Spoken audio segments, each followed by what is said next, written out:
la merde, ça vaut rien, et vous avez les grandes écoles. Et donc, cette espèce de putain de système là. Et donc moi, j'avais aucune chance, j'avais un nom trop court.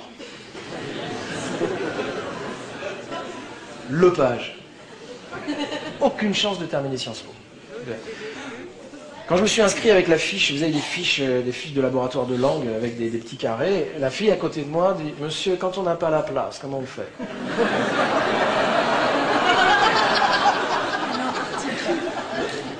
La pariteur, qui était un vanneur, lui dit « Vous appelez comment, mademoiselle ?» Elle dit « Marie-Cécile de Pouilly-Choiseul de Rochambeau-Poligny. » Donc le mec, il me mettez Pouilly.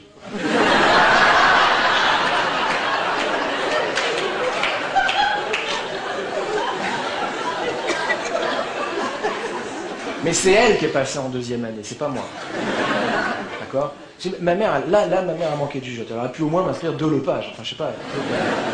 Et donc vous arrivez dans des TD, il n'y a que des nobles, c'est absolument fou. Je savais même pas, moi je venais d'un HLM, je savais pas. Pour moi, les nobles, il n'y a que ça, ils sont tous là, ils s'appellent tous de Galouzeux, de Villepin, de machin. Moi j'avais deux, ils étaient tous là. Donc je m'étais inscrit à Sciences Po pour ma mère, et puis je m'étais inscrit en chinois pour moi. Je vous raconte ça en 73. C'était assez culotté, parce que maintenant chinois, c'est pas faire de la thune, ça va. Mais à l'époque, chinois en 73, Pompidou est allé en Chine en 73, la première fois, on ne savait rien de la Chine. Donc moi j'ai passé un an à raconter que c'était le paradis sur Terre et tout ça, enfin qu'on avait créé les communes populaires, qu'on avait aboli la propriété, que tout le monde était heureux, c'était génial, on cultivait tous les poireaux ensemble, enfin bref. Et donc c'était au même endroit, c'était à la fête de Paris-Dauphine. Et donc c'était complètement fou parce que j'étais pas comme ça, hein, j'étais en blazer. Ma mère m'avait acheté un costume tête de lapidus. J'avais les cheveux complètement rasés, j'avais une cravate. Hein, et puis là j'allais à Sciences Po. Et puis là, l'après-midi, je quittais Sciences Po, je changeais de couloir. J'allais en première année de chinois. Et là j'avais tous les Mao de Paris. Avec des cheveux jusqu'à là. Qui me regardaient hyper louche avec mon costard et mes cheveux rasés, tu vois, comme ça. Et donc j'ai fait ça pendant un an, j'étais complètement schizo. Hein. Sauf que j'ai vite compris qui étaient les gentils et qui étaient les méchants. Hein. Très très vite j'ai compris où étaient les gens sympas. Hein. Clairement c'était les Chinois. En plus j'étais assez doué parce que ma mère, les langues c'est du théâtre. Hein. C'est-à-dire si vous avez peur d'imiter, peur d'être bouffon, vous êtes cul. Donc moi comme j'étais shooté au théâtre vu que j'étais petit, la maîtresse est une petite chinoise belle, putain, Madame Chan. Alors, elle nous apprenait, parce que vous connaissez le chinois, donc faut chanter, si vous ne chantez pas, ça ne marche pas. Par exemple, si vous dites « Woshi », ça veut dire « je suis ». Mais si vous dites « Woshi », ça veut dire « 60 ». Donc, si vous arrivez en Chine en disant « Woshi Tsungwajen », pour dire « je suis » ou « Woshi Fagwajen », pour dire « je suis français », en fait, vous dites « fourchette, camembert, couteau ».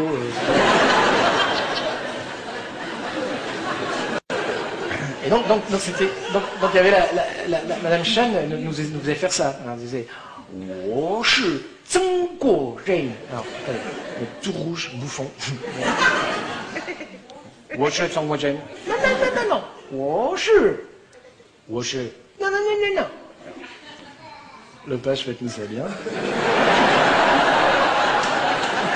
De toute façon, j'étais raide amoureux d'elle dès le premier cours. Donc j'arrivais, je faisais...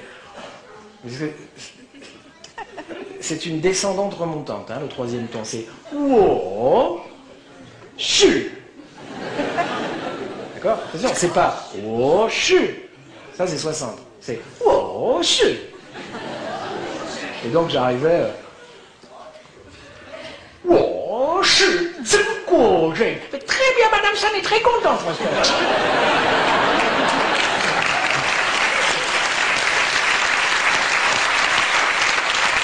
Seulement après, j'allais à Sciences Po. À Sciences Po, la première semaine, je croise un mec dans un couloir, je le connaissais pas, je sais pas qui c'était.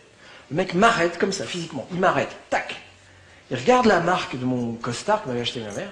Je l'avais fait faire de Bodygraph Belle Jardinière. C'est des costumes sur mesure pour les pauvres, on va dire. Vous voyez, c'est une machine qui les fait. Et donc il regarde ça, et il fait... Puis il se barre.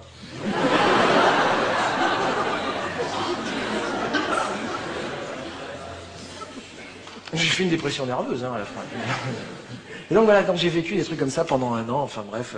Les mecs s'invitent mutuellement, vous savez, on est dans une classe, on est 17, donc de Pouilly-Choiseul, de Rochambeau, machin, Lepage, et donc on s'invite. Et évidemment, donc vous renvoyez l'invitation. Hein. Vachement. Donc les mecs nous invitaient à Deauville. Alors moi, je ne voulais pas venir dans mon HLM à Bourg-la-Reine, d'ailleurs, c'est sympa. Donc je ne renvoyais pas les invitations, donc vous êtes repérés immédiatement. Enfin bref. Un jour, il y a un mec qui m'emmène, c'est le fils du préfet de Paris. Il nous emmène, on va boire un pot chez lui, toute la classe, dans son 17e arrondissement, là. Et donc on arrive au pied de l'immeuble, je me rappellerai toujours. Et il me dit, j'habite là. Et moi, je lui dis, lequel? Je parlais de l'appartement. Et il me dit, bah tout.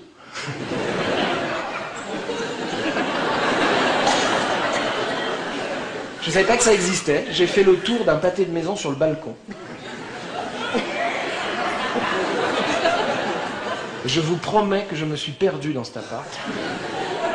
Je savais pas que ça existait. Enfin bon, le mec nous invite. Mais sympa, c'est un mec sympa. Hein. Il est sympa. Enfin bref, voilà. Alors ceux-là sont passés en deuxième année, moi pas. J'ai terminé l'année avec 6 de moyenne dans toutes les matières. Et je peux vous jurer que j'ai bossé. Vous pouvez même pas imaginer. Des nuits entières. Et voilà quoi.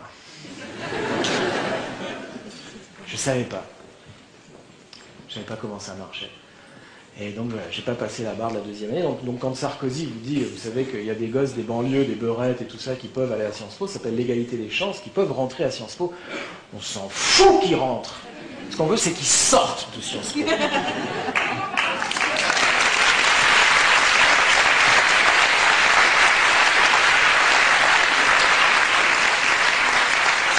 Bref, donc j'ai raté Sciences Po. Alors ça a été un très très très dur moment pour ma mère, qui du coup, quand elle allait faire ses courses, elle disait « Alors, Madame Franck, votre fils Je vais prendre du pain et de la baguette.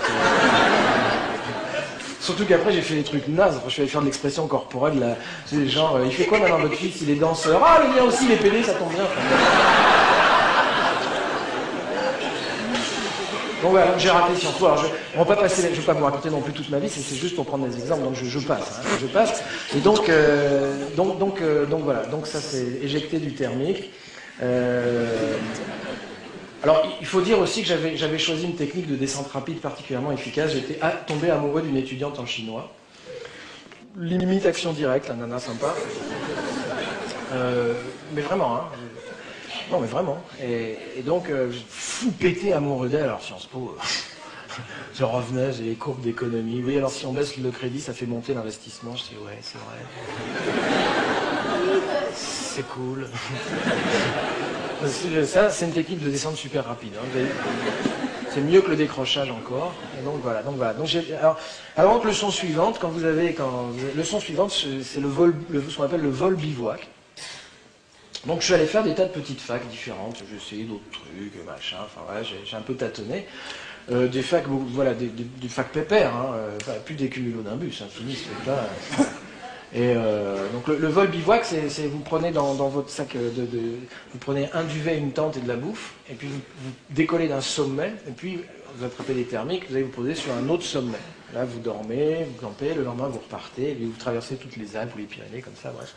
Et donc j'ai fait un peu de vol bivouac, et notamment, je raccourcis vite, notamment je suis entré dans une université, j'ai eu la chance de rentrer dans une fac absolument incroyable, une fac Le Pelletier de Saint-Fargeau, si vous voulez, qui était la faculté libre et ouverte aux travailleurs de Vincennes. Alors Vincennes était un truc assez incroyable. C'était sorti directement des revendications de 68. Les étudiants en 68 demandaient plusieurs choses, et notamment la suppression du bac, le droit pour toute personne de faire des études supérieures sans le bac. D'accord? Toute personne, travailleur, sans le bac, a le droit d'aller faire des études supérieures. La suppression des notations.